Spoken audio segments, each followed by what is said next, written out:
from CBS 4 News, this is Facing South Florida with Jim DeFede. Good morning, I'm Jim DeFede, and welcome to Facing South Florida. This was another big week for news. Now, I could give you a big wind-up explaining the kind of week it was for President Trump, but I think what I'm going to do is that best captures the overall feel of the Trump White House is this.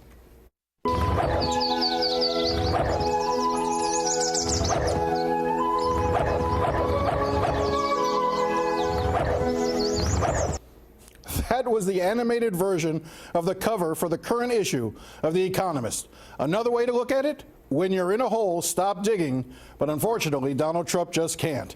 Joining me this morning to discuss the president, the congressional investigations on Russia, health care, and a veritable potpourri of topics is someone who we have not had on the show in years. It's been far too long, but we're happy to welcome him back, Congressman Ted Deutch. Deutch, as you know, is a Democrat from the 22nd Congressional District, first elected in 2010. Your district runs roughly Fort Lauderdale to Boca Raton. Right. I think you stretch out into Coral Springs and Coconut Creek. You wind around a little. Yeah. You know, you used to represent more Palm Beach. Now you're more Broward County. So like I said, it's our fault for not getting you down here. I appreciate your coming in, and hopefully we can do this more and more. So let's start talking about what's going on with Russia and Donald Trump and these various congressional investigations. I know that you recently have said that in a way, you've lost some confidence in the House Intelligence Committee, particularly with its chairman, Nunes, being able to really continue with this. You want a select committee now. Well, I think it's important that we have a full and fair and transparent and open investigation, and it's pretty clear, Jim, that we're not going to get that with Chairman Nunes there. There have been too many questions that have been raised, and I do think it's really important that in order to do this, we do this in an independent way. Having an independent commission is something that we did to get to the bottom of what happened on 9/11.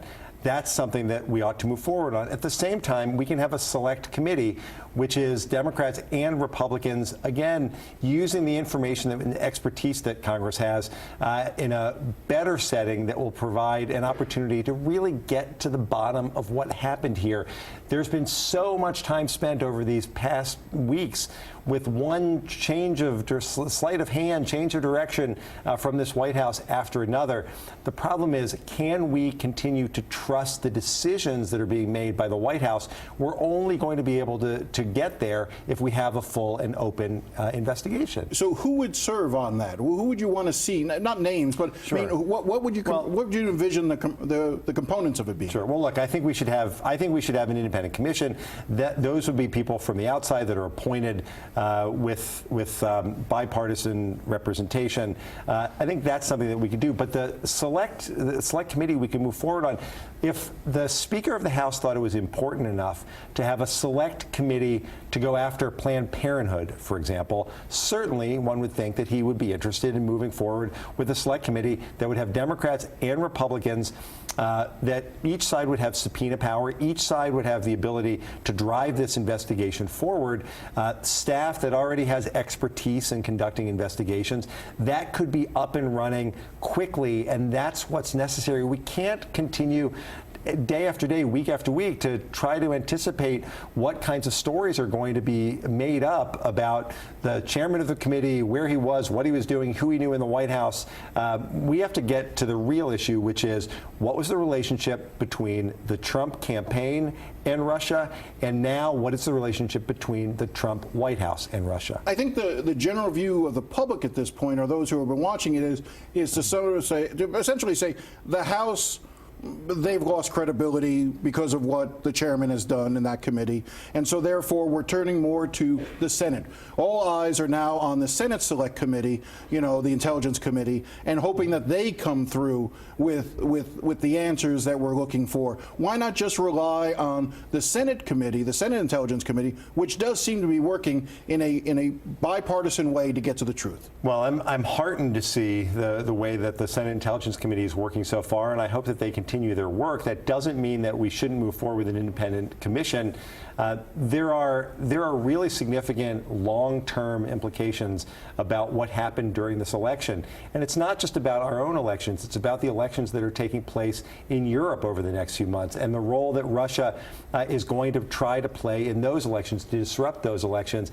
That's why, yes, I think that the Senate Intelligence Committee should move forward, but I also think that we need an independent commission to focus on these issues because of what it means to us, to the Russians' efforts to interfere with elections around the world, and to our ability to trust the White House. I think one of the things that people are still trying to get their arms around is an understanding of why this is such a serious issue. And watching the Senate committee, the Senate Intelligence Committee this week, there was a moment which I want to play, even though it's the Senate. So I know I don't know if you're allowed to look at Senate things. Happy to watch. But you know, I want you to see this. This is it starts with Oklahoma Senator Lankford, a Republican, very conservative Republican, former colleague of mine, former colleague from the House, asking a question about Vladimir Putin and why Putin would move forward to try to disrupt the U.S. elections and why he was so successful. And then the response by a former FBI agent, I think, is the most telling and chilling response I've heard that puts this all into context. And let's play that for you now. Why did he think he could get away with it this time? This is not new for the Russians. They've done this for a long time across Europe, but it was much more engaging this time in our election. Why now? I think this answer is very simple and is what no one is really saying in this room, which is part of the reason active measures have worked in this U.S. election is because the commander-in-chief has used Russian active measures at time against his opponents. On 14 August 2016, his campaign chairman, after a debunked Incirlik. When you say his, who's his? Paul Manafort, cited the fake Incirlik story as a terrorist attack on CNN, and he used it as a talking point. On 11 October, President Trump stood on a stage and cited what appears to be a fake news story from Sputnik News that disappeared from the internet. He denies the intel from the United States about Russia. He claimed that the election could be rigged. That was the #1 theme pushed by RT, Sputnik News, white outlets all the way up until the election. He's made claims of voter fraud, that President Obama is not a citizen, that Congressman Cruz is not a citizen. So part of the reason active measures works, and it does today in terms of Trump Tower being wiretapped, is because they parrot the same lines. So Putin is correct. He can say that he's not influencing anything because he's just putting out his stance.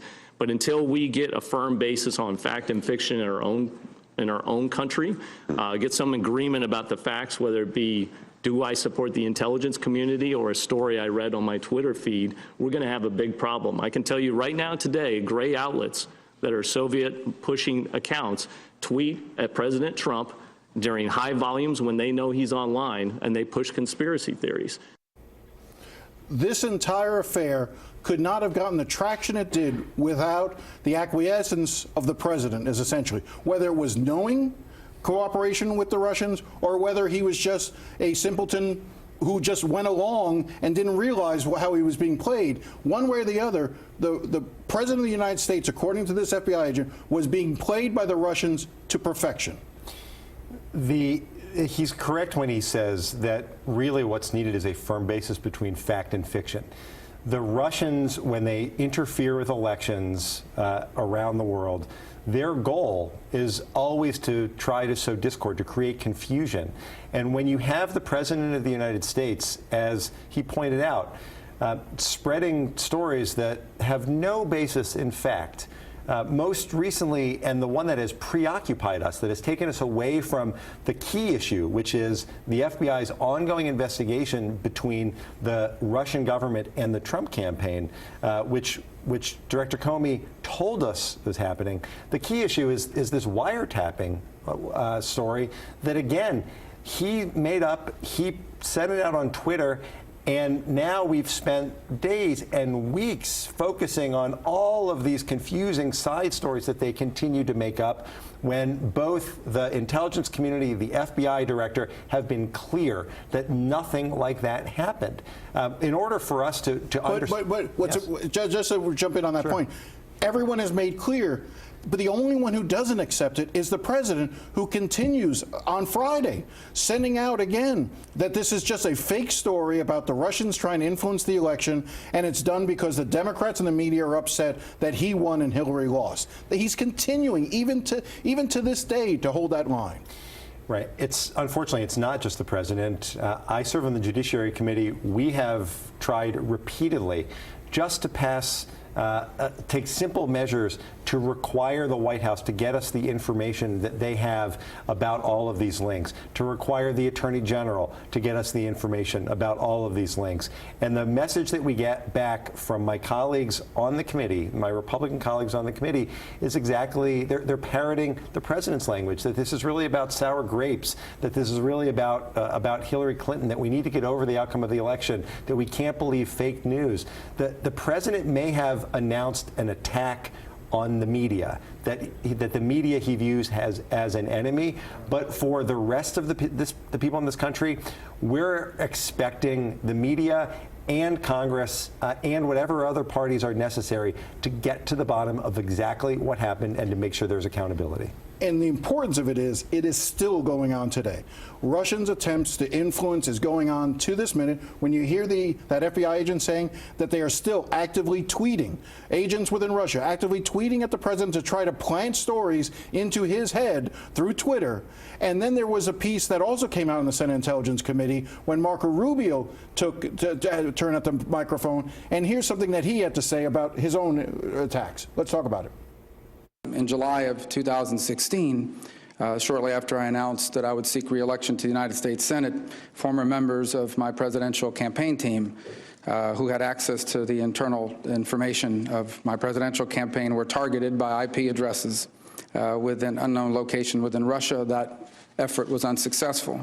I'd also informed the committee that within the last 24 hours, at 10:45 a.m. yesterday, a second attempt was made, again, against former members of my presidential campaign team who had access to our internal information, again targeted from an IP address from an unknown location in Russia, and that effort was also unsuccessful.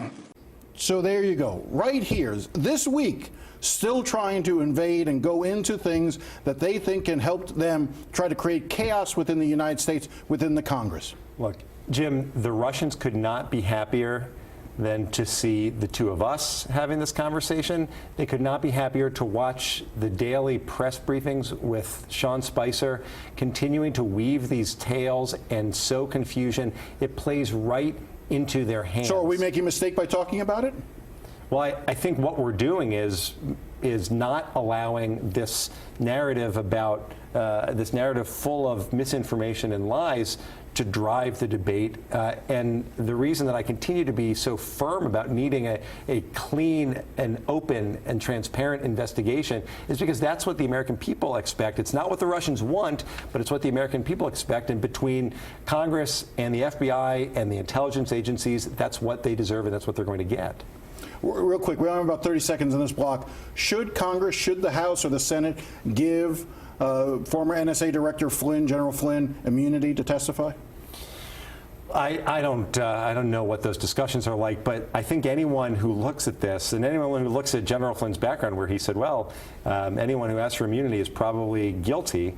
The fact is, we know of General Flynn's history. We know the connections that he has to Russia. He should be willing to come forward and share that information. The idea that we're going to start giving everyone immunity just to testify and answer questions to the American people is not what we should expect of everyone. When we come back, let's pick up on health care and some of the issues, other issues affecting Congress, when we return with Congressman Ted Deutch.